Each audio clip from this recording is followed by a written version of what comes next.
프랑스의 어떤 좀 높은 이런 아파트에서 어린 아기 하나가 엄마가 안 보는 틈을 타서 집 밖으로 나왔습니다. 그리고 이 아이는 베란다 그 틈을 보니까 세상이 신기해 가지고 베란다 틈으로 나가려고 이렇게 하다가 거기서 떨어지려고 하게 되었습니다. 그리고 이 아기는 그 난간에 있는 그 철봉을 결사적으로 붙들었습니다. 어린 아기가. 근데 결국 이 어린 아기는 떨어지면 결국 죽을 수밖에 없는 굉장히 높은 그런 층에 있었습니다. 사람들은 그것을 보고 전부 아유 저를 어째 저를 어째 이렇게 하는데, 흑인 한 명이 스파이더맨처럼 막 기어오르기 시작해서 벽을 기어오르기 시작했습니다.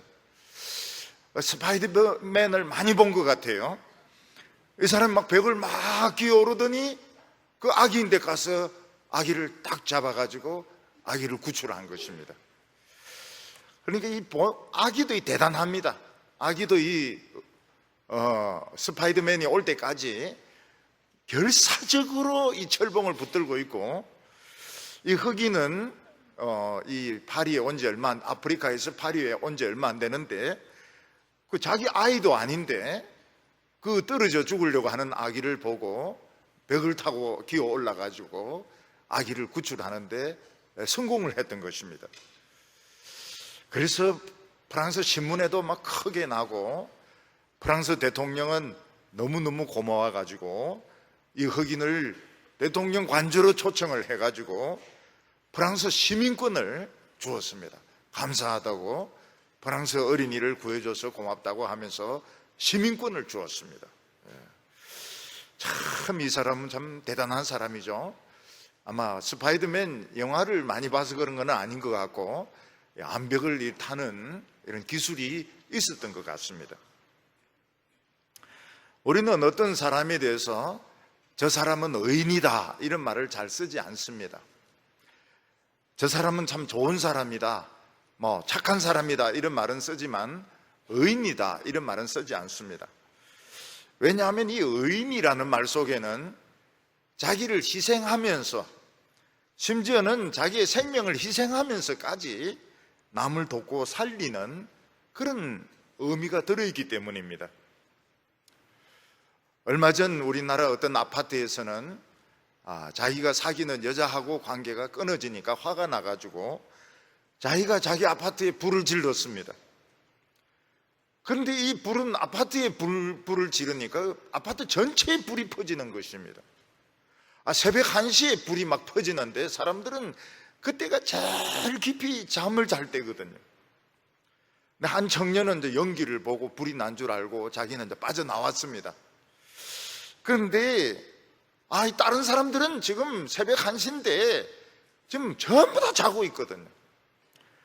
그래서 이 사람은 다른 사람들 많이 죽겠구나. 그래서 도로 들어갔습니다. 그래서 모든 집을 두드리면서 불이 났다고 모든 아파트를 다 돌면서 사람들 다 깨워가지고 피난을 시켰는데, 이 청년은 유독가스를 너무 많이 마셔가지고 결국 청년은 죽었습니다. 이 청년은 교회 다니는 크리스찬이었습니다. 그런데 많은 사람을 살리고 이 청년은 죽었습니다. 부모님은 뭐라고 말씀하시는가 하면, 참 우리 아들이 이렇게 젊어서 죽어서 너무너무 안타깝지만은 그래도 많은 사람을 살렸으니까 그 죽음이 헛되지 않다 이런 이야기를 했습니다. 2차 대전 때 이제 해병대에 따돌림을 받던 한 병사가 있었습니다. 왜 이 병사가 따돌림을 당했는가 하면 종교적인 이유로 총을 안 드는 겁니다. 자기 그 종교적인 신념으로 총을 안 드는 거예요. 해병대는 총을 들고 싸워야 되는 게 해병대인데 절대로 총을 안 드는 겁니다. 그래가지고 명령불복종죄로 감옥에 들어가기도 하고 재판을 받기도 하고, 그리고 동료들에게 밤에 막 구타를 당하기도 하고 이러는데도 이 사람은 총을 안 들었습니다. 재판 결과가 어떻게 났는가 하면 결국 이 사람은 해병대로 근무하는데 총은 안 들어도 된다. 그래서 총을 안 들어도 되는 데가 어딘가 하면 어무병가입니다. 어무병도 다 총을 들지만 이 사람은 어무병으로 가면서 총을 안 들도록 재판에서 이겼습니다. 이 해병대가 오키나와로 가게 되는데, 이 오키나와가 일본에 들어가는 그 관문입니다. 근데 일본 사람들이 오키나와 전체를 땅속에 토구를 만들어 가지고 미군이 이 일본군을 볼 수가 없습니다. 불쑥불쑥 나타나서 쏘고 들어가고 이러니까 미군이 그 섬에 상륙만 하면 죽는 것입니다. 한 번은 대대적으로 이 해병대가 올라갔는데 해병대가 많이 죽고 철수를 하게 됩니다. 그래서 이제 미군이 이 섬을 그냥 폭발을 시켜야 되겠다. 한포 사격을 해서 폭발을 시키려고 딱 보니까 이상한 일이 일어나고 있는 겁니다. 그게 무엇인가 하면 한 명씩 부상병들이 밧줄로 그 절벽에서 내려오고 있는 것입니다. 이게 뭐냐 이래 보니까 그 왕따를 당하던 그 어무병이 철수를 안 하고 거기 남아가지고 총에 맞아서 안 죽은 미군들을 찾아가지고 밧줄로 묶어서 절벽으로 내려보내는 것입니다. 근데 막 별의별 게 다 내려옵니다. 막 미군도 내려오고 일본 놈도 내려오고 막 별의별 게 다 내려오는 거예요. 그래서 미군이 이제 폭격을 하지 않습니다. 저기 아직 살아있는 미군이 있다 이래가지고. 그리고 맨 마지막에 이 사람 자신이 총에 여러 방 맞은 상태에서 밧줄에 묶여가지고 내려오게 됩니다. 미국에서 최고의 훈장이 동십자 훈장, 은십자 훈장 이게 아니고 명예훈장입니다. 명예훈장. 이 사람이 혼자서 밧줄로 묶어서 내려보낸 사람이 76명이었습니다. 일본 사람들은 내려오자마자 바로 죽어버리고 너무 부상이 깊어가지고 미군 76명을 이 사람이 혼자서 아직 살아있는 사람들을 밧줄로 묶어서 내려보냈습니다. 미국은 그 사람에게 명예훈장을 주었습니다. 이 사람은 총은 안 쐈지만은 결국 많은 미군을 살렸다. 그래서 훈장을 주었습니다. 참 이런 일을 하려고 하면 사람이 결단력도 있어야 되고 힘도 있어야 되고 희생정신도 투철해야 됩니다.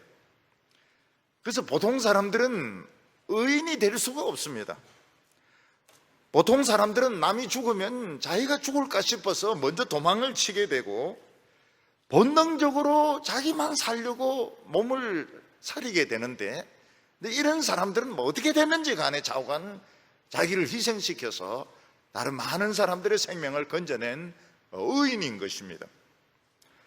우리나라 세월호에서도 보면은 선장과 선원들은 자기들이 이제 빠져나오려고 학생들은 방에 있어라. 물론 자기들이 먼저 빠져나올 생각도 있지만은 이제 배가 덜 넘어지게 하려고 방에 있으라고 한 것입니다. 근데 결국은 선장과 선원들은 빠져나오고 아이들은 그 배 안에서 죽었습니다. 근데 거기 그 안에 이렇게 그 근무하는 여자 승무원은 자기 조끼를, 구명조끼를 아이에게 주면서 승무원은 맨 마지막에 나간다 이런 말을 하면서 제일 마지막에 배를 떠나는 사람은 선장입니다. 선장은 맨 마지막에 배를 떠나게 되어 있습니다. 그 여자 그 직원은 자기 그 구명조끼를 벗어주고 자기는 죽었습니다. 그런데 그런 여자가 있었다는 그 당시에는 조금 사람들이 관심을 가졌지만 이제 그 여자 직원의 이야기는 다 잊혀지게 된 것입니다. 이 사람들은 그 선장과 선원들은 자기들이 살려고 먼저 나왔지만 국민은 용서를 하지 않았습니다. 그래서 그들은 다 죄인이 되어서 다 감옥에 들어갔습니다. 죽은 사람들은 의인이 되고 산 사람들은 죄인이 되었습니다.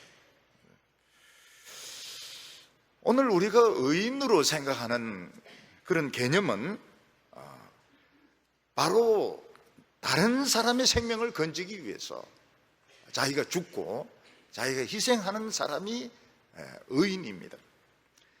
그래서 로마 시대 때 제일 멋있는 것이 무엇인가 하면, 제일 칭송받았던 사람들이 어떤 사람들인가 하면, 전쟁터에 나가서 싸우다가 칼에 찔리고 창에 찔리고 화살에 꽂혀서 몸에 상처가 많은 사람들이, 이런 사람들이 영웅이었습니다.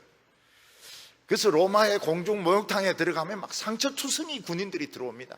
여기 있는 이 상처는 어느 전투에서 입었던 상처고, 여기 있는 흉터는 화살이 꽂혔고, 여기는 창에 찔렸고, 뭐 이렇게 하면 사람들이 와, 이 사람은 대단하구나 이러면서 굉장히 그 사람을 높이 평가했습니다. 군인들은 몸에 상처가 많은 군인들이 용감한 군인들이었습니다. 근데 제일 기분 나쁜 사람들은 역시 몸에 용 문신을 한 이런 조폭들. 목욕탕에서 보면은 막 용 문신을 막, 옛날에는 배에만 하고 등에만 하고 다리에만 하고 이런데, 요즘은 이 조폭들이 어찌 된지 모르겠어요. 전신에 새카맣게 문신을 해가지고, 또 딴 데도 아니고 내 옆에 또 앉아요. 목사님이 좋은가 봐요. 새카맣게 해가 옆에 또 딱 이렇게 앉아 있는데, 정말 그 기분이 별로 안 좋아요. 완전한 의인이 되어야 천국에 들어갈 수 있다, 이렇게 한다면 천국에 들어갈 수 있는 사람은 아마 극소수의 사람일 것입니다. 바로 이 아파트에서 아기를 구출한 흑인이라든지, 또 아니면 배에서 자기 구명조끼를 남인데 주고 자기는 죽은 이런 직원이라든지, 여자 직원이라든지, 뭐 이런 사람들, 의무병으로 가가지고 전투 벌어지니까 뭐 의무병이 굉장히 중요하더라고요. 의무병은 둘이 같이 붙어 있어도 안 됩니다. 의무병 하나는 살아야 되니까 의무병은 서로 떨어져서 이 참호도 딴 데 있어야 됩니다. 하나 죽으면 하나라도 부상병들을 건져야 되니까. 만약 이 의인만, 완전한 의인만 천국 갈 수 있다면, 천국에 갈 수 있는 사람은 우리 교회에서도 많지 못할 겁니다.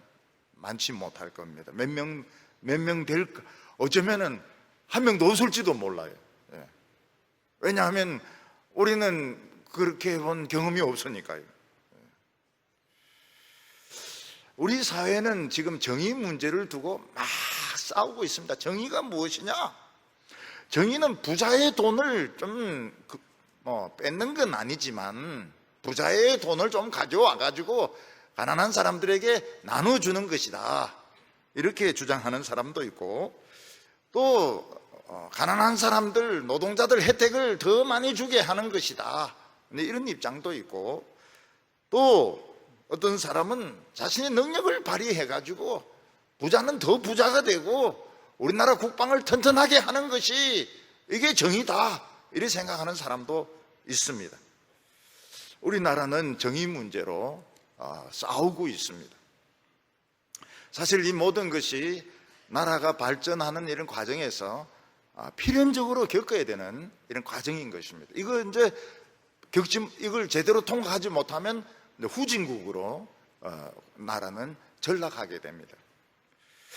오랫동안 세상에서는 힘이 정의고 권력이 정의였습니다. 전쟁에서는 이기는 것이 정의였습니다. 전쟁에 지면 죽어야 되고, 전쟁에 지면 노예가 되어야 됩니다. 그게 정의였던 것입니다. 근데 오늘 성경 말씀 보면 그런 정의 말고 하나님의 정의가 나타났다, 이렇게 말씀하고 있습니다. 17절 말씀 보면 복음에는 하나님의 의가 나타나서, 이렇게 말씀하고 있습니다. 하나님의 의라고 하는 것은 완전히 새로운 개념의 의입니다. 만약 정말 하나님이 살아계신다면, 또 하나님이 생각하는 의가 있다면 우리는 거기에 대해서 귀를 기울일 필요가 있습니다. 우리끼리 막 싸우고 정의가 이것이고 저것이고 뭐 이렇게 하면서 어떤 사람은 뭐 동상 세워주고 어떤 사람은 욕하고 이렇게 할 것이 아니고 하나님이 말씀하시는 의가 무엇인지 우리가 귀를 기울일 필요가 있습니다. 오늘 여기 첫 번째를 보면 하나님의 의가 나타났다 이렇게 말씀하고 있습니다. 우리 인간의 의라고 하는 것은 다른 사람의 생명을 살리기 위해서 자기 자신을 희생하거나 혹은 불의와 싸우는 것을 정의라고 생각합니다. 우리나라 사람들은 자기를 희생하는 건 별로 좋아하지 않아요. 싸우는 걸 좋아합니다. 한국 사람들 싸우는 걸 굉장히 좋아해요. 그런데 하나님의 의는 그럼 뭐냐?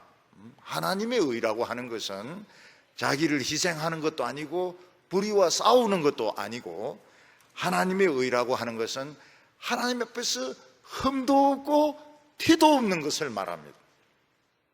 오늘 우리 자신을 이렇게 가만히 보면은 흠이 없고 티가 없는 사람이 어디 있습니까?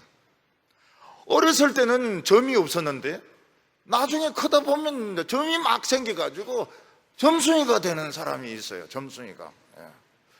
어떤 분은 코 옆에 큰 점이 있어가지고 점순이 이렇게 불렀는데 어느 날 그 점이 없어졌더라고요. 그래 말 안 했어요. 그 점이 왜 없어졌는지 우리 알기 때문에, 칼로 떼냈기 때문에 점이 없어졌어요. 청소년 때 보면 막 흉터가 많습니다. 흉터가. 뭐 뛰다가 엎어져 가지고 무릎을 깨고 말이죠. 뭐 남자애들은 뭐 기부세가 오고, 남자만 기부세가 오는 거 아닙니다. 여학생도 기부세가 막 오기도 하고 막 그렇습니다. 의라고 하는 것은 하나님 앞에서 흠도 티가 하나도 없는 것을, 이걸 하나님의 의라고 말합니다. 과연 우리 인간이 하나님 앞에서 완전히 흠이나 티가 없을 수 있을까요? 그거는 불가능합니다.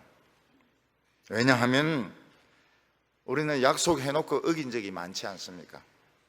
우리 청소년 때 참 괴로운 것이 친구하고 약속해놓고 약속 어긴 적이 굉장히 많거든요. 또 돈 문제나 이런 데 정직하지 못할 때도 많이 있었거든요. 또 이제 크고 청년기가 되면 막 반항심이 생겨가지고 일부러 막 술 마십니다. 술 마시고 담배 피우고, 술 마시고 담배 피우고, 그리고 약한 자를 괴롭히고. 그러니까 키가 작은 애가 키 큰 애들하고 같이 어울리려면 어떻게 해야 됩니까? 몇 명 패고 와야 같이 놀아줍니다. 그래서 쫓겨난 애들이 큰 애들하고 어울리려면 본 앞에서 소주 딱 한 병 마시고 가가 한 놈 딱 때리고 오면 그때 이제 똘마니로 끼워줍니다. 그래서 이 키가 작은 것이 이게 참 얼마나 불리한지 몰라요. 우리도 키 작은 애들 잘 안 끼워줬습니다. 잘 안 끼워줬어요. 그러니까 끼려고 막 별수를 다 썼습니다. 우리가 나중에 이 하나님을 알고 보면 하나님이 창조주인데 창조주를 안 믿고 자기 마음대로 산 것 전부가 죄인 겁니다. 전부가 죄예요. 그리고 우리 생각을 보면 어떻습니까? 생각을 보면 막 살인이 꽉 차 있죠. 그 영화 보면 막 그 사람 죽이는 이런 킬러들 영화는 영원한 베스트셀러입니다. 왜냐하면 사람 죽이는 것을 그래 좋아하고, 우린 자기는 못 죽이지만은 영화에서 죽여주는 이 대리 만족을 그렇게 좋아하는 것입니다. 어느 날 제 아내도 그 스파이 영화를 좀 보더니 호텔에 가서 딱 커튼을 딱 열어보는 겁니다. 밖에서 누가 우리를 엿보고 있는가 이러면서, 그리고 전화기에서 딱 도청이 되어 있는가 이런 것도 딱 보고, 이 영화를 자꾸 보니까 제 아내가 사모 아닙니까? 사모인데도 어디서 이게 딱 누가 이 저격범이 쏠까 싶어가지고 커튼 탁 치고 전화도 도청하는가 이렇게 보고 그렇게 하더라고요. 원래 사모는 기도부터 하고 성경부터 보고 있는데 커튼 열어가지고 누가 어떤 스파이가 보냐 이렇게, 그 영화의 영향이 무서워요. 요즘은 그렇게 안 하지만은 한 달 전만 해도 그게 그 영화의 영향이 나타나더라고요. 그리고 음란한 것은 이거 인간의 이게 본성입니다. 본성. 음란하고 더러운 것들, 음란하고 이런 것들은 그냥 막 머릿속에 막 살아있어요. 청소년기에는 그 막 이 성적인 이런 생각들 굉장히 많이 들어요. 성적인 생각이 굉장히 많이 들어요. 그 이제 대의 만족시켜 주는 것이 영화입니다. 영화에서 그 배우들도 참 그 할 짓 아니에요. 배우들도 사랑하지 않는 것들끼리 떡 붙어가지고 막 이러는데 사랑하는 마음이 1%라도 있느냐? 없습니다. 그 전부 연기입니다. 연기. 막 우통벗고 막 이러는데 그게 사랑해서 그렇게 하는 게 아니에요. 자기들은 사랑 안 해요. 그 전부 연기입니다. 연기. 그 얼마나 힘들어요. 돈 많이 줘야 됩니다. 그거. 그런 성인물 찍으려면은 돈 많이 줘야 돼요. 왜냐하면 사랑 안 하는데 그래 붙어가지고 그렇게. 그리고 배우들 이런 말 해가 되는지 모르겠는데 오늘 처음 온 사람들도 있는데 그런 말 해가 되는지 모르겠는데 배우들이 진짜 이거 나쁜 직업이에요.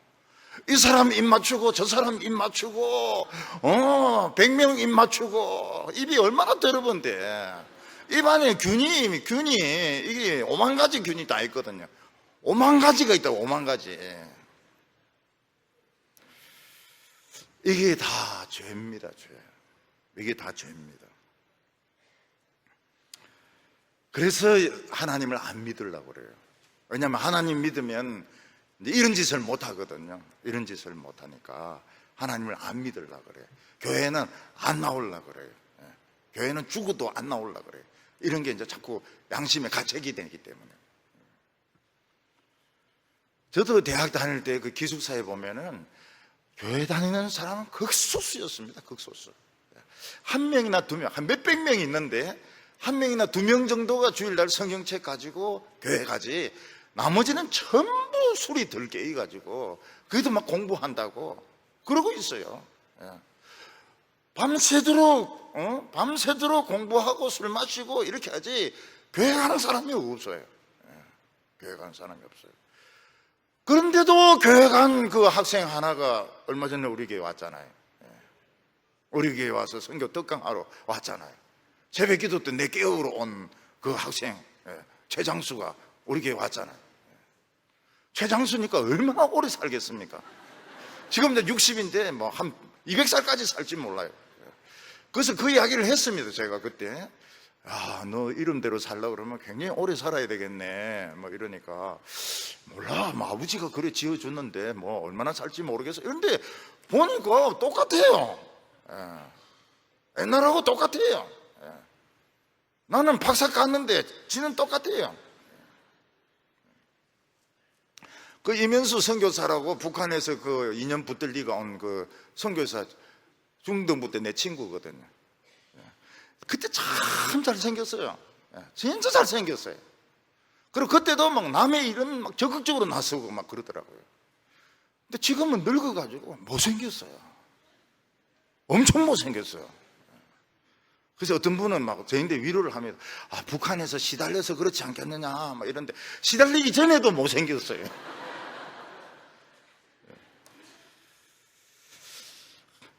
그래서 하나님이 두 가지 의를 우리 인간에게 주셨습니다. 그 하나는 무엇인가 하면 율법적으로 의로워라 하는 것입니다. 율법적으로. 율법을 지킴으로 의로워라. 이게 이제 모세의 법이고 십계명입니다. 이스라엘 백성들은 율법을 지켜가지고 하나님 앞에 완전해지려고 했습니다. 하나님 외에 다른 신을 섬기지 말라. 다른 신에게 절하지 말라. 간음하지 말라. 도둑질하지 말라. 그런데 이 죄의 호기심이란 거는 이거는 모든 인간들에게 다 있습니다. 하지 마라 하면 더 합니다. 해라 이래야지.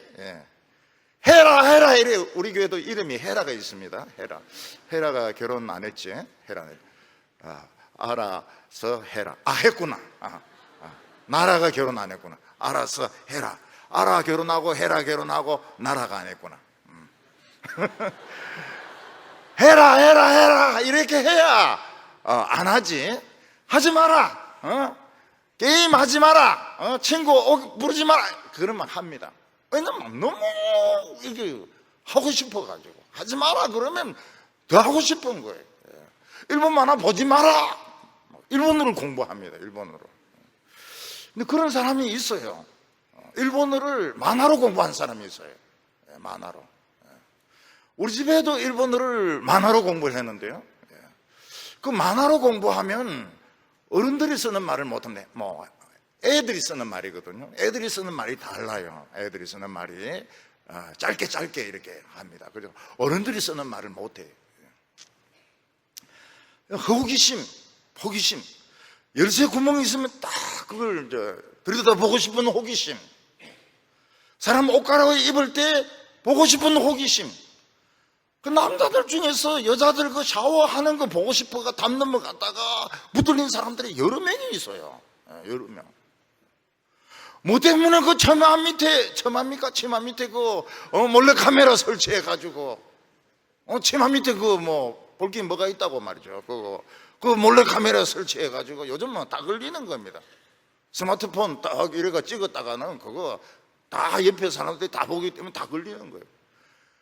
근데 그 인간의 그 호기심이라고 하는 거예요. 한번 발작을 하면 여사 탈의실 뭐 이런데 뭐 화장실 이런데 막 몰래 카메라를 설치해 가지고 말이죠. 그 구멍마다 뭐 여자들이 휴지를 메운다고 말이죠. 그 얼마나 신경을 쓰는지 몰라요. 인간들은 그 유대인들은 하나님이 이방신을 섬기지 말라. 섬기고 싶어서 환장을 하는 거예요. 왜냐하면 다른 민족은 이방인 섬기고도 잘 살거든요. 그리고 이방신 섬기고 나서 이부가 중요한 건데, 이부가 뭡니까? 남자 여자들 막 끌어안고 댄스하고 그 다음에 막 입 맞추고 그 다음에는 막 엎어지고 말이에요. 예배드릴 때 힘들으니까 그냥 엎어지 가지고 그냥 자고 막 이게 막 좋아 죽는 겁니다. 거짓말 하지 마라. 우리나라는 거짓말 안 하면 손해보는 나라입니다. 거짓말을 해야 덕을 보지, 거짓말 하면 손해보는 거예요. 너 컨닝구 했어? 예, F입니다. 너 컨닝구 했어? 안 했습니다. 죽어도 안 했습니다. 그러면 A. 그러니까 거짓말을 할 수밖에 없는 나라인 겁니다. 교수님이 이거 컨닝구 한 거 아니야? 안 했습니다. 그 교수님은 컨닝구 했겠습니까? 안 했겠습니까? 세상에 교수님 중에 컨닝구 안 하고 교수님 된 분이 누가 계십니까? 다 했죠. 옛날에는 다 했죠. 그런데 다 잊어먹어버린 거예요. 이웃의 아내를 탐내지 말라 이랬는데, 이웃의 아내를 탐내면 자기 부인들이 다 있잖아요. 근데 자기 부인은 막 뚱뚱하고 엄청 먹어대고 잔소리 막 하고, 옆집 부인은 날씬하고 밥도 거의 안 먹고 잔소리도 안 하고 나긋나긋하고. 이 바꾸고 싶은 마음이 얼마나 많이 들겠습니까? 주여, 이 잔을 바꾸어 주소서. 우리 부인은 이렇게 이 뚱땡인데 옆집 부인은 저렇게 잘생겼고 저렇게 밥도 안 먹고 저렇게 상냥한데 자꾸 남의 집 이렇게 보게 되는 겁니다. 남의 집 소를 탐내지 말라. 우리 집 소는 이게 말을 안 들어요. 처먹기는 엄청 처먹고 말을 안 들어요. 근데 옆집 소는 말 잘 들어요. 이거 좀 바꾸고 싶지 않겠어요? 우리 집 차는 막 그 고물이고 맨날 고장나고 있는데, 새로 그 집사님은 막 이게 아우디고 말이죠. 이게 아우디밖에 생각이 안 나네. 아우디고 말이죠. 막 그래가 막 샥 달리고 말이죠. 이거 좀 바꿨으면 서로 말이지 그 빵꾸 나고 이래가 좀 바꾸면 어떨까? 사람 욕심 없앨 수 없습니다. 사람 욕심 없앨 수가 없어요.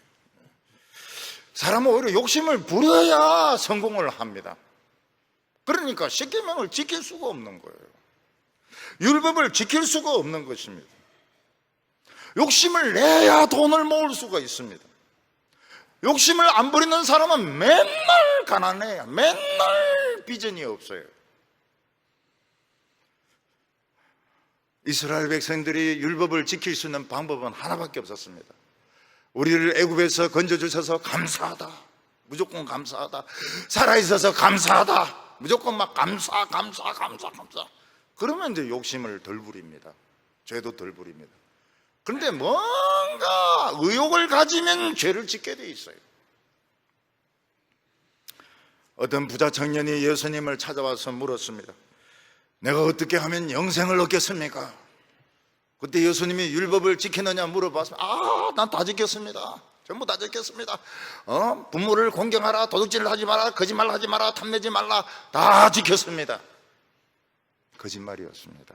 거짓말이었어요. 그 청년은 탐심을 가지고 있었습니다. 돈 엄청 번 부자였습니다. 예수님께서 참 훌륭하네. 그래, 그러면은 한 가지가 다 좀 모자라는데 너 재산 다 팔아서 가난한 사람 주고 날 따라오너라. 이 사람이 막 굉장히 표정이 어두워져 가지고 슬픈 얼굴로 갔다고 말했습니다. 이 사람은 욕심을 탐내지 말라는 것은 지키지 않았던 것입니다. 우리 인간들은 하나님 앞에 완전해질 가능성이 없습니다. 그런데 하나님의 새로운 의가 나타났습니다. 그게 무엇인가 하면 하나님의 비밀 중에 비밀, 탑 시크릿, 천국의 탑 시크릿, 최고의 비밀이 뭔가 하면 하나님에게 아들이 있다는 겁니다. 그 하나님의 아들이 이 세상에 오셨습니다. 하나님의 아들은 불의가 없습니다. 하나님의 아들은 탐심이 없습니다. 하나님의 아들은 엄란한 마음이 없습니다. 어떤 사람들은 막달라 마리아가 예수님 부인이다 이러는데 그 거짓말입니다. 예수님은 그런 마음이 없어요. 그런 마음이 없습니다. 예수님은 참 이해할 수 없는 말씀을 하셨습니다. 어떤 사람이 중풍병에 걸려가지고 움직이지 못하고 그냥 덜끝에 묶여가지고 왔습니다. 그때 예수님께서 병을 고쳐주지 않고 소자야 내 죄사함을 받았느니라 이렇게 말했습니다. 그 말을 듣고 유대인들이 막 웅성웅성했습니다. 지가 뭔데 사람의 죄를 사하냐? 지가 뭔데 사람을 의롭게 할 수 있느냐? 중풍병자가 뭐 했다고 말이지 의인이 될 수 있느냐? 막 사람들이 막 항의를 했습니다. 그때 예수님께서는 인자는 하나님의 아들은 의인을 만들게 할 자격이 있다 이러면서 자리를 들고 일어나라고. 그 사람이 탁 일어나서 그 자기 들것을 딱 어깨에 끼고 착착 걸어갔습니다. 예수님은 죄 용서할 수 있는 권한이 있었습니다. 근데 그냥은 안 됩니다. 그냥은 안 돼요. 예수님은 그걸 그냥 표적으로 보여준 것이지 그냥은 안 돼요. 예수님이 우리를 의인 만들려고 하면 예수님 자신이 죽어야 됩니다. 죽는 것은 쉬울 수 있어요. 살아나야 됩니다. 하나님 앞에 어렵다는 인정을 받고 살아나야 됩니다. 예수님께서는 이걸 다 해내셨어요. 죽으시고 하나님 앞에 어렵다고 인정받으시고 그리고 살아나셨습니다. 그리고 뭐라고 말씀하셨는가 하면 누구든지 나를 믿기만 하면 하나님의 의와 우리 죄가 바꾸어진다고 말씀하셨습니다. 교환이 이루어지게 되는 겁니다. 돈을 바꾸듯이 교환이 이루어지는 것입니다. 헌돈과 새돈을 바꾸듯이 교환이 이루어지면서 우리가 의인 될 수 있다고 말했습니다. 그래서 우리가 의인 될 수 있는 유일한 방법이 뭔가 하면 하나님의 아들이 오셨고 죽으셨고 살아나셨고 우리가 믿어야 된다는 것입니다. 오늘 여기 두 번째는 보면 행위는 필요 없고 믿음으로 옳다함을 얻는다고 말씀하셨습니다. 하나님은 우리에게 선물을 주셨는데 하나님의 의를 선물로 주셨습니다. 누구든지 예수는 하나님의 아들이고 내 죄 대신 죽었다는 걸 믿기만 하면 하나님은 죄를 다 지워주시고 어릴 때부터 지었던 죄들, 커서 지었던 죄들, 늙어서 지었던 죄들 다 지워주시고 의인으로 인정을 해주십니다. 그게 가능할까요? 우리는 우리 공로가 없는데, 우리 한계 없는데, 경상도 말로 억수로 죄 많이 지었는데, 예수 믿는다고 해서 의인이 될 수가 있을까요? 아무리 이게 하나님의 뜻이라고 하지만은 우리 잘한 게 아무것도 없는데 의인이 될 수 있을까요? 우리는 열차 철도에서 떨어진 사람을 건져낸 적도 없고, 바다에 빠진 사람을 건져준 적도 없고, 우리는 어려운 처지에 있는 사람을 못 본 채 하기도 했고, 어떻게 우리가 의인이 될 수 있습니까? 가능합니다. 의인이 될 수 있습니다. 왜냐하면 죄라고 하는 것은 겉으로 나타난 행동보다는 본성이기 때문입니다.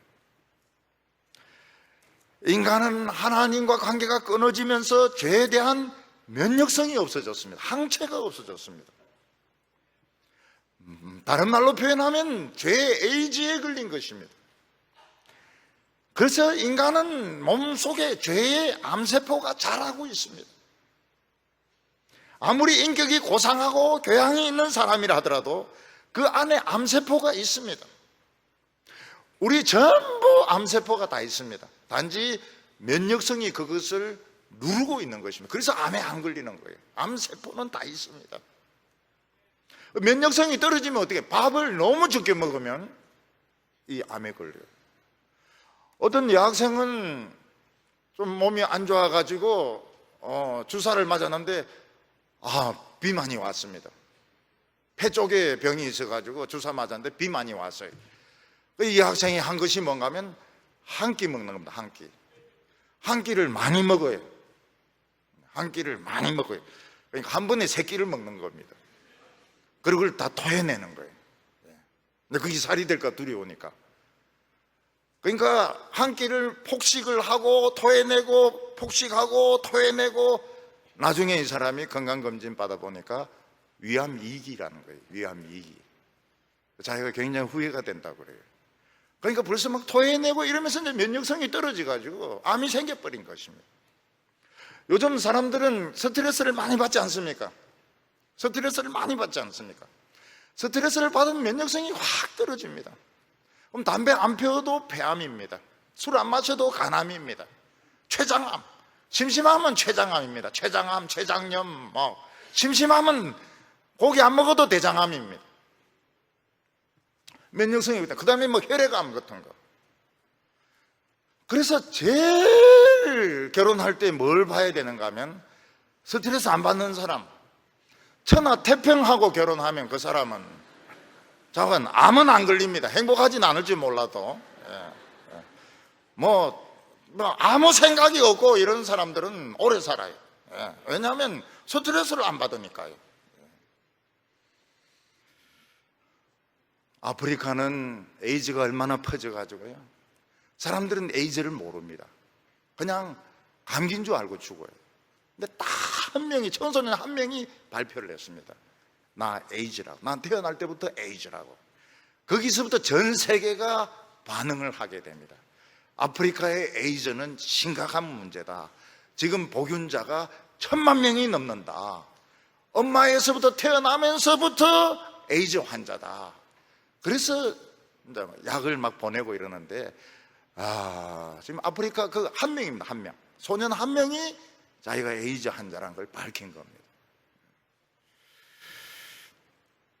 근데 예수님이 십자가에 못 박혀서 피를 흘림으로써 어떻게 됐습니까? 죄에 대한 면역성이 있는 항체를 우리 몸에 주셨습니다. 믿음으로. 그래서 처음에는 우리가 예수 믿어도 안 믿는 사람하고 별 차이가 없어요. 암세포가 이미 많이 자랐기 때문에 비슷하게 보입니다. 얼굴도 부어 있기도 하고 욕도 잘하기도 하고. 그런데 시간이 지나면 지날수록 이 암세포를 죽입니다. 믿음이 암세포를 죽입니다. 나중에 되면 어떻게 됩니까? 암세포를 깨끗하게 죽입니다.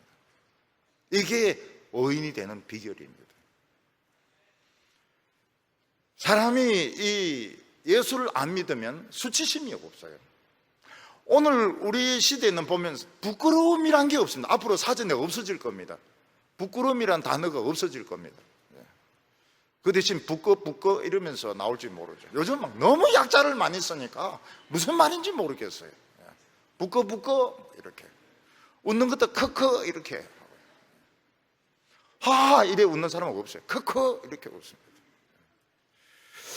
수치심이라는 게 없어요. 사람들이 수치심이 없어요. 부끄러운 일을 했으면 얼굴이 빨개져야 되는데 시퍼쭉쭉하게 변합니다. 참 이상하죠.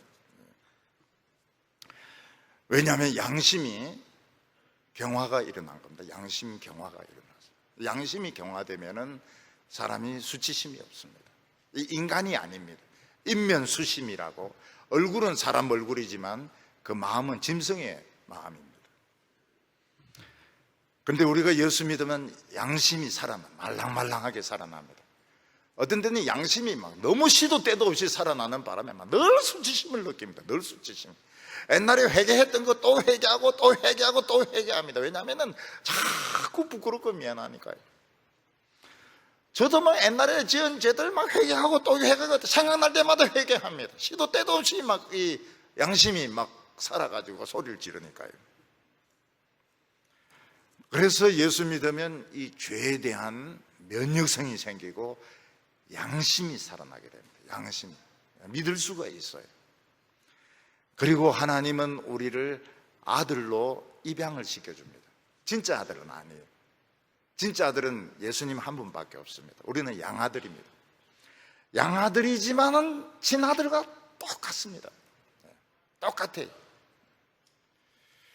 우리 안에 양자의 영을 주시기 때문에 우리가 하나님을 아버지라고 부릅니다.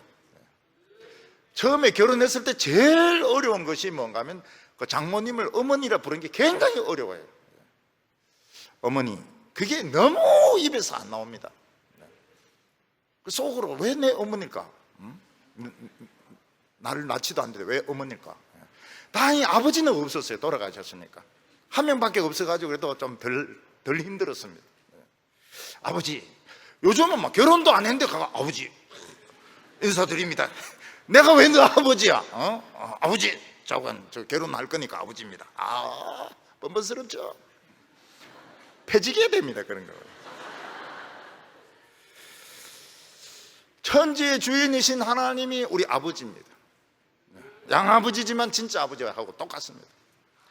그래서 아버지 이름을 막 자꾸 불러야 됩니다. 아버지.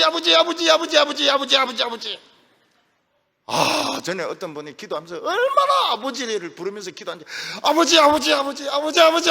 그래서 제가 또 헤아리 봤습니다. 또 제가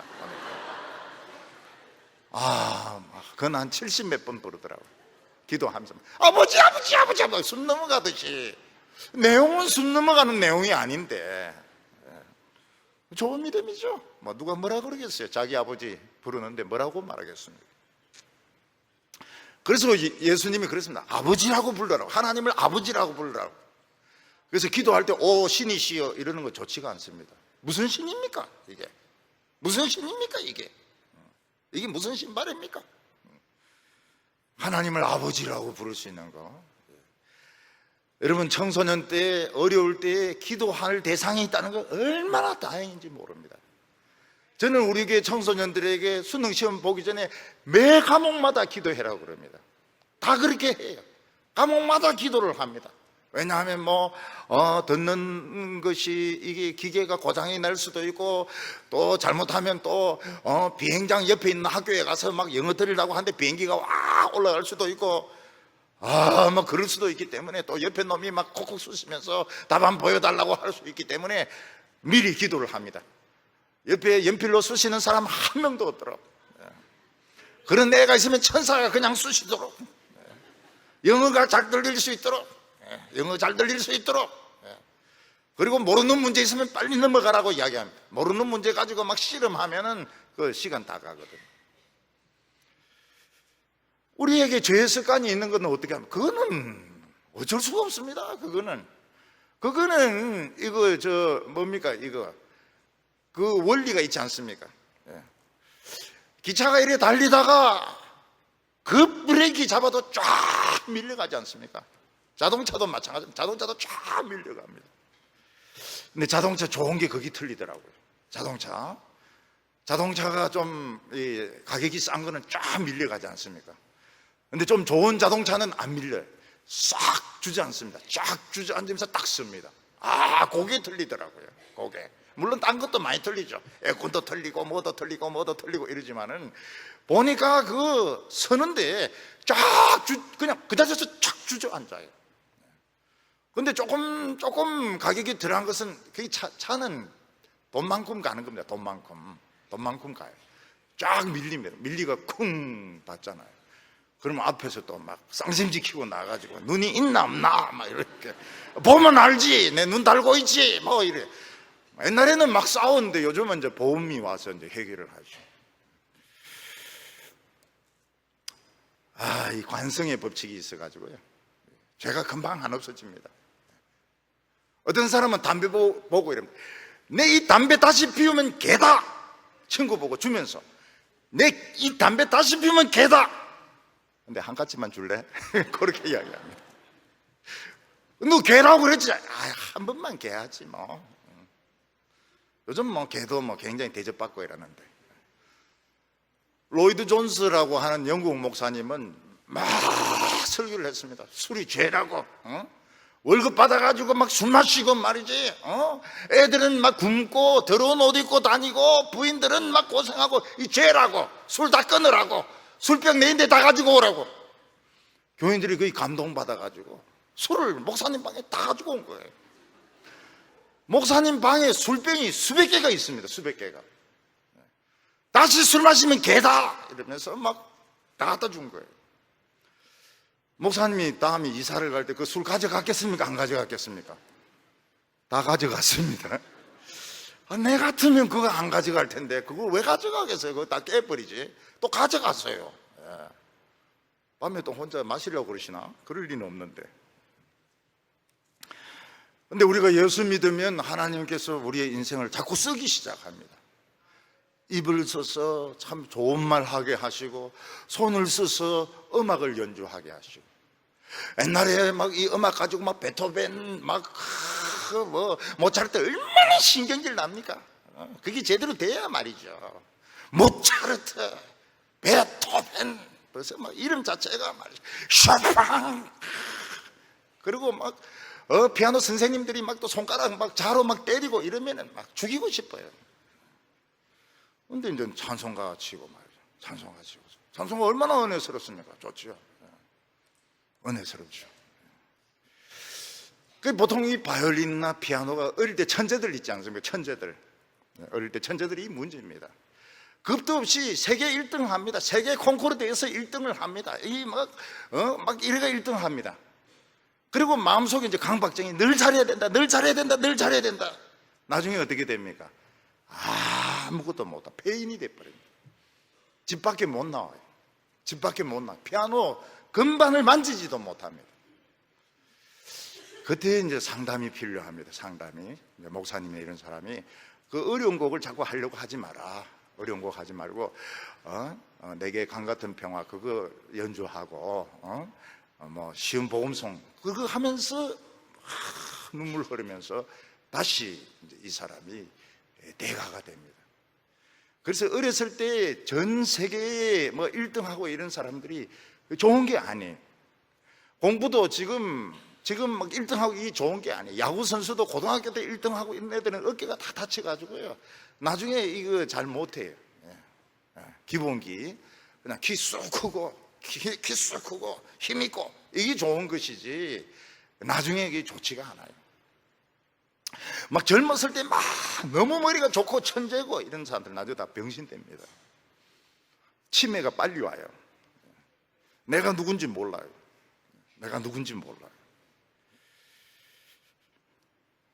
우리에게 놀라운 것이 뭔가 하면 설교를 알아들을 수 있다는 겁니다. 설교가 재미가 있다는 겁니다. 설교 재미있다는 것은 이거는 굉장히 좋은 겁니다. 공자가 뭐라고 말하고 있습니까? 재미가 있어서 공부하는 것보다 더 좋은 게 없다고 그래요. 우리는 막 흥이 겨워서 설교를 들을 때 막 신바람이 납니다. 이 사람은 예술의 경지예요. 뭐 음악도 마찬가지입니다. 음악도 하기 싫은데 하는 거 하고 자기가 좋아서 하는 거, 좋아서 하면은 언제 어느 레벨에 올라가는데 그 위에는 뭔가 신들린 것처럼 해야 됩니다. 근데 귀신이 들리면 안 되고요, 성령이 들려야 됩니다. 성령이 들린 것처럼 완전히 소화해야 됩니다. 완전히 소화해야 돼요. 하나님이 내 인생을 쓰십니다. 내 인생을 쓰십니다. 그게 참 놀랍죠. 하나님이 나를 사랑을 하십니다. 사랑의 편지를 보냅니다. 사랑의 편지를. 어떤 때는 뭐 꽃을 통해서 편지를 보낼 때도 있고, 어떤 때는 다른 사람을 통해서 편지를 보낼 때도 있고, 어떤 때는 돈을 통해서 편지를 보낼 때도 있고. 뭐가 제일 좋을까요, 여러분? 하나님이 나에게 편지 보낼 때 꽃으로 보내는 게 좋습니까? 사람으로 보내는 게 좋습니까? 돈으로 보내는 게 좋습니까? 솔직하게 3번 좋죠. 오늘 마지막으로 믿음에서 믿음으로 나가면 된다는 겁니다. 우리는 보면 이 세상 사는 것이 참 어려워요. 예수 믿는 것은 쉽고, 예수 믿는다 이러면 다 죄용서 받아버려도 끝난데, 이 세상에는 뭐 유학 준비하려고 그러고 변호사 준비하려고 그러면 2년 3년씩 준비해야 됩니다. 또 내가 믿음으로 의인이 됐다고 칩시다. 누가 알아줍니까? 아무도 안 알아줍니다. 부모도 안 알아줍니다. 부모도 취직이 돼야 반찬이 바뀌지, 취직이 안 되고 의인이 돼봐야 반찬 형편없습니다. 그냥 단무지 하나 줍니다. 그래서 우리가 참 믿음으로 살아가는 것이 굉장히 어려워요. 예수 믿는 것은 참 쉬운데, 예수님 하나님 아들인 것을 믿습니다. 참 쉬운데 그 뒤에가 이 취직이 어렵고 결혼이 어려운 겁니다. 여러분, 연애하는 게 얼마나 어려운지 몰라요. 우린 다 그 과정을 겪었지 않습니까? 연애하려고 하면 제일 어려운 것이 무한한 인내심을 가져야 됩니다. 옛날에 스마트폰도 없을 때 그 기다리면요, 1시간, 2시간 기다리는 건 아무것도 아닙니다. 그래서 오기만 와봐라, 절교다. 근데 오면 마음이 싹 바뀝니다. 그리고 또 조아가 웃으면서 뭐 어쩌고 이러는데, 왜 처녀가 늦습니까?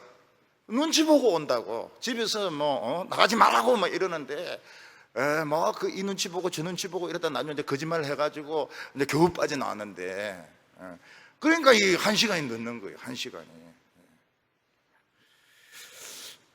그러니까 요즘은 동성애를 해버리면, 동성애는 그 상관이 없거든요. 이게 비겁한 거예요. 힘들어도 연애를 해야 됩니다. 연애를 해야 돼요. 연애를. 옛날에는 교회에서 막 연애하지 마라, 연애하지. 저도 그렇게 해야 됩니다. 연애하지 마라, 연애하지 마라. 이러면 죽으라고 합니다. 연애하라 안 합니다. 동성애를 합니다. 교회 안에서는 안 하지만은. 우리가 예수 믿고 다 된 게 아닙니다. 면역성이 조금 생긴 것이고 어린애로 태어난 것입니다. 그래서 아이들이 자라는 과정을 그대로 다 겪습니다. 신앙생활 하면서. 아이들이 어렸을 때는 어떻습니까? 아무것도 못합니다. 어린아이들은 그냥 먹고 자고 합니다. 먹고 자고. 어린아이가 하는 가장 중요한 일이 무엇이면 한번 웃어주는 겁니다.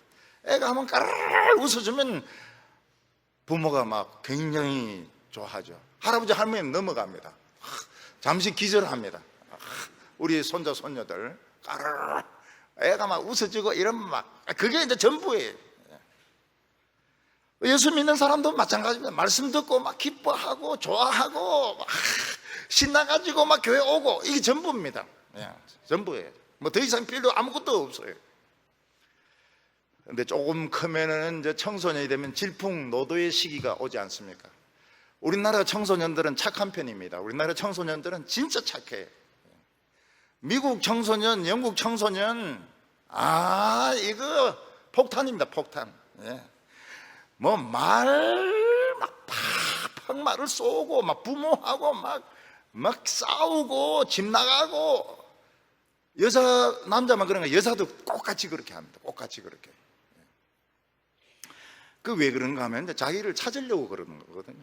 자기를 찾으려고 반항을 하는 것입니다. 서양 아이들 어렸을 때 얼마나 이쁜지 모릅니다. 그리고 착한 애가 돼야 된다, 굿걸, 굿보이, 그런 소리 들으면서 가서 자라 이러면 탁 올라가서 자라. 우리는 안 자죠. 절대로 안 자죠. 근데 서양 애들은 올라가서 자라면 탁 올라가서 잡니다. 틴이 되면서부터 틴 8, 9, 10, 그러고 이제 11, 12, 13부터 13살부터 집안에 막 폭풍이 오기 시작하는데, 뭐 벌써 옷차림 자체가, 티가 뭡니까? 티 무늬가 해골 아닙니까? 해골로 된 거 있고, 머리도 이제 물을 빨주노초 파남보로 이렇게 탁 하고, 그리고 학교에 가서 마약 딱 하고 담배 딱 피우고, 토요일 되면 술 마시고, 너 술 냄새 난다. 이게 내 자유인데 뭐 그래요?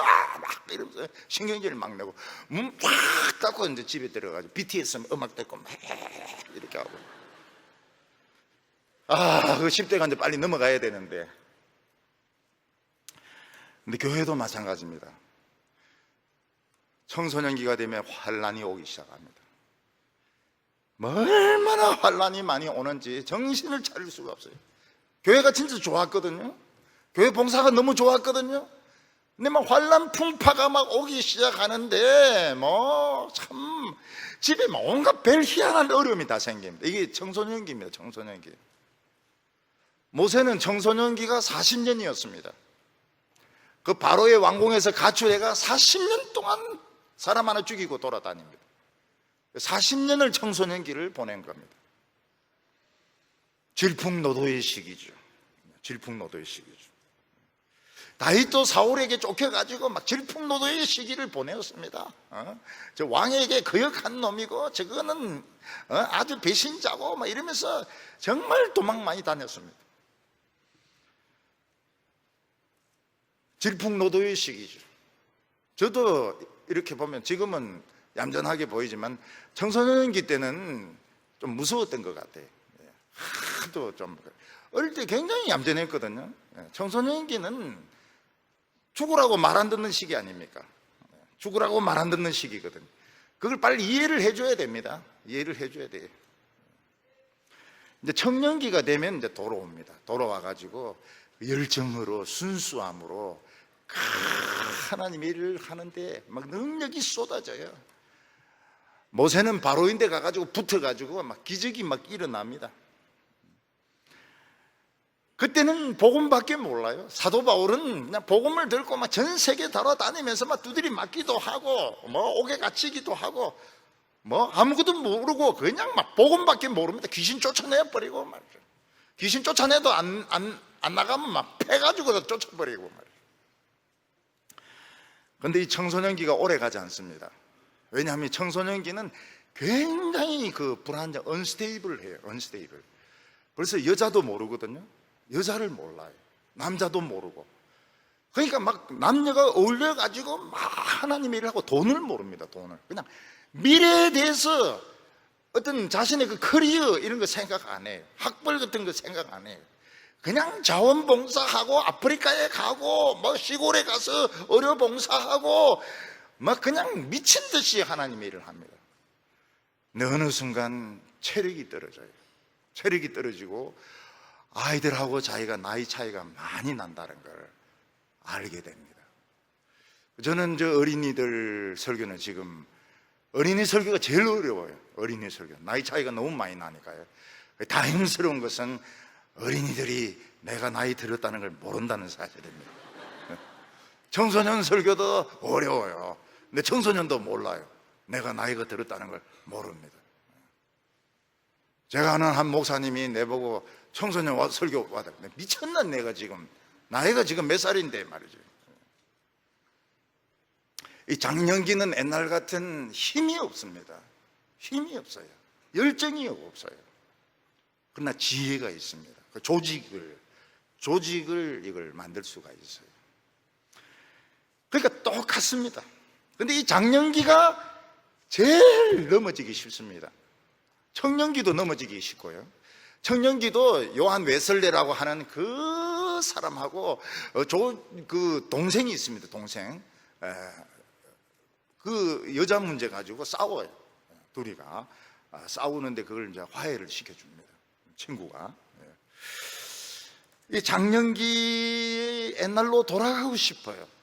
돈도 모르고 아무것도 모르고 열정으로만 하나님의 일을 했던 시기로 돌아가고 싶습니다. 그러나 돌아가기가 어렵습니다. 삼손은 자기가 영원히 청년으로 남을 줄 알고 머리 기르고 여자 사귀고 이랬는데 결국은 드릴라에게 속아서 눈알이 뽑히냅니다. 자기가 이제 장년이 되어 간다는 걸 빨리 알아야 되는데 여전히 청년인 줄 아는 거예요. 여전히 오빠인 줄 아는 거예요. 그래서 젊은 여자하고 사귀는데 젊은 여자가 뭐 때문에 늙어가는 신냄새 나는 삼손을 좋아합니까? 결국 돈 받고 눈알 뽑아버리잖아요. 그래서 우리는 누가 덤벼들면 눈부터 딱 막아야 됩니다. 눈을 뽑힐지 모르니까. 기드온은 이스라엘의 영웅입니다. 근데 장년기에 너무 여자 관계가 문란해집니다.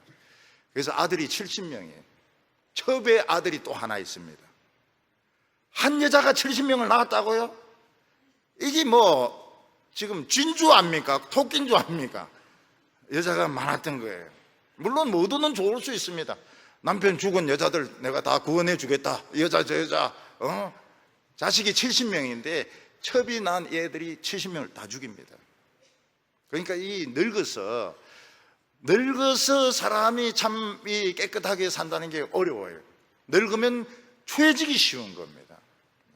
눈알 뽑히고 자식 많이 낳고. 그래서 유혹에 넘어가기가 쉽습니다. 그 작년 때 조심해야 됩니다. 작년 때 우리 작년부 작년 1, 2, 3부 조심해야 됩니다. 이번에 수련회 했는데 내년에 수련회 표현은 조심 또 조심 이렇게 해야 됩니다. 우리에게 그 돌아가신 장모님 중에서 딸이 셋이 있어요. 이뻐요. 다 이뻐요. 그래서 내가 물어봤습니다. 아이고 딸 그 셋이 그 신경 안 쓰이냐 이러니까 늘 불조심했다는 거예요. 늘 불조심. 불조심 또 불조심. 이제 노년이 되면 어떻게 됩니까? 아론과 훌 같이 이제 모세의 지팡이를 들고 옆에서 기도해주는 보조 역할을 해야 됩니다. 사무엘 같이 다윗 같은 인재를 찾아서 기름을 부어 주어야 됩니다. 노인은 외롭습니다. 굉장히 외로워요. 노인은 소외감을 느끼게 됩니다.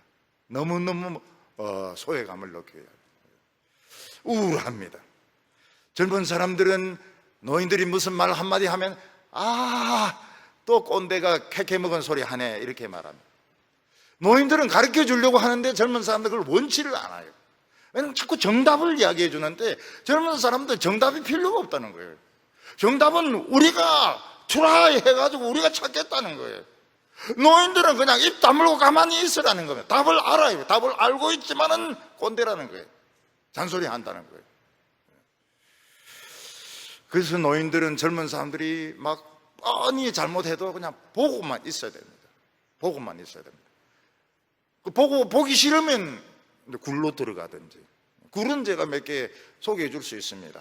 성류굴이라든지 뭐 이런 만장굴 이런데 그런 데서 살든지. 그 노인들이 왜 낮에 나옵니까?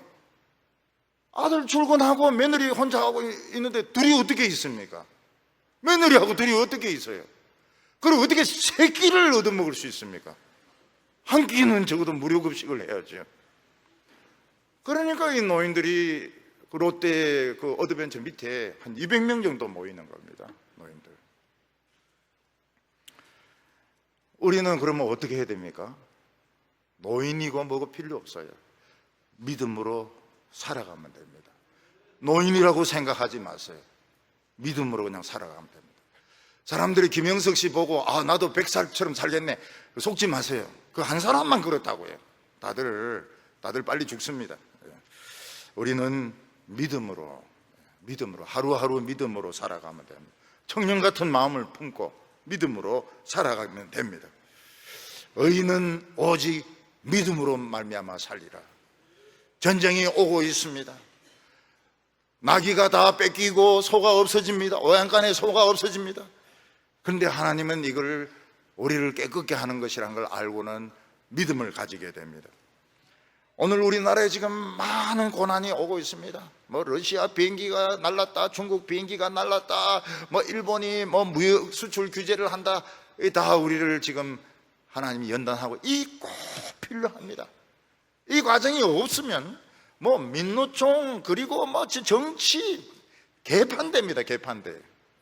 젊은이는 젊은이대로, 부자는 부자대로 완전히 나라 개판됩니다.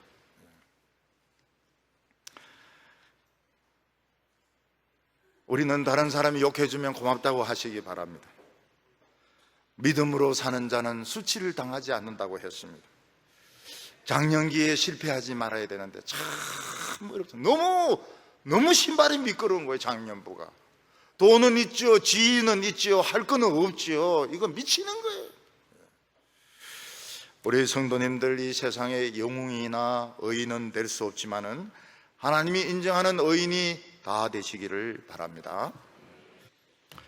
하나님 아버지, 우리가 하나님의 살아계심을 믿습니다. 질풍노도의 시기를 잘 보내게 하여 주시고 장년기에 미끄러지지 않게 하여 주시옵소서. 북한이 미사일과 핵으로 도발하지 못하게 하여 주시고 일본이 2차 규제를 풀어서 대구의 경제가 타격을 받지 않게 하여 주시옵시고 미국이 돈으로 우리나라를 압박하지 않게 하여 주시옵소서. 2학기가 시작이 됩니다. 우리 학생들 2학기 멋지게 보내게 하여 주시옵시고 선생님들 멋지게 보내게 하여 주시옵시고 우리 성도들 12월 31일까지 멋지게 살게 하여 주시옵소서. 예수님의 이름으로 기도하옵나이다.